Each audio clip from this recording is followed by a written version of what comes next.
Okay, today's video is about the grip. Many people ask me all of the time, how's my grip look? How do I grip it? You know, I think we need to move people away from the concept of this is what the textbook says and this is how I grip it, V's here. You know, I think it's understanding the principles of what the hands do and how we position the hands has a direct correlation to essentially what happens to the club face to a degree. But there's many different grips, and it's just important to understand if you want to hold it a particular way, unless it's absolutely atrocious, as long as you have the functional matchups in wrist conditions, how the shaft works to match your grip, is absolutely fine. So it's very rare when any player comes to me, unless they're an absolute total beginner, that we even talk about grip. I only talk about grip if it's really detrimental to the player and it doesn't match up, or if the player has no concept of the game and it's a pure basic beginner's lesson. So let's talk about like the important things when coming to holding a golf club. So as humans, as we stand, and I'm facing the camera now, you can see that my shoulders, depending on your posture and your build, usually sit slightly internally rotated, so slightly this way. Okay. What that does, that causes my hands to hang inwards. They don't really hang directly by my sides as I relax. They slightly hang in off the shoulder. Now, some people are really inwards, some people are less so.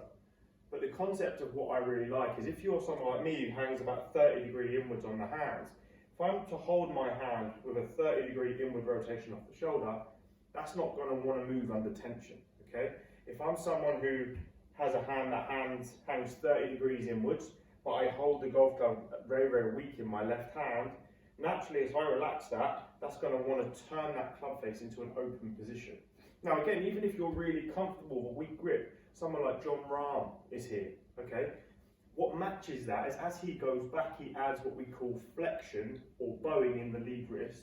And you can see now with the flexion, that gets the face turned over parallel to my spine in a square position. If I add no manipulation, you can see now the face is square. If you're someone like Rory McIlroy, who has a bit of a stronger left hand, as he goes back to the same position, the club face is almost the same, but you can see he's got a little bit more extension or cupping in the lead wrist. So what I tend to do with my players is I'll get them into a delivery position or position 6 where the shaft is parallel to the ground, and I'll get them to put the hand on the grip, the left hand specifically to start with, in a position where it's really comfortable. So some players like to flex it and that feels really strong for them.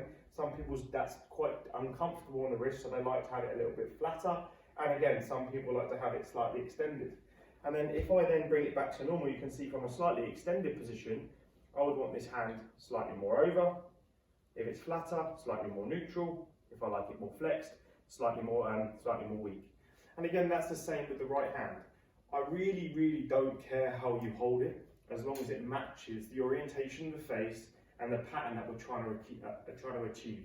So I really think we need to come away from this concept of how do I hold the club? It has to be right. If I get it wrong, I think you need to have a good understanding of what the hands do, practice with different grips, practice with different wrist conditions, become more versatile as a player and increase your skill level as opposed to obsessing over technique.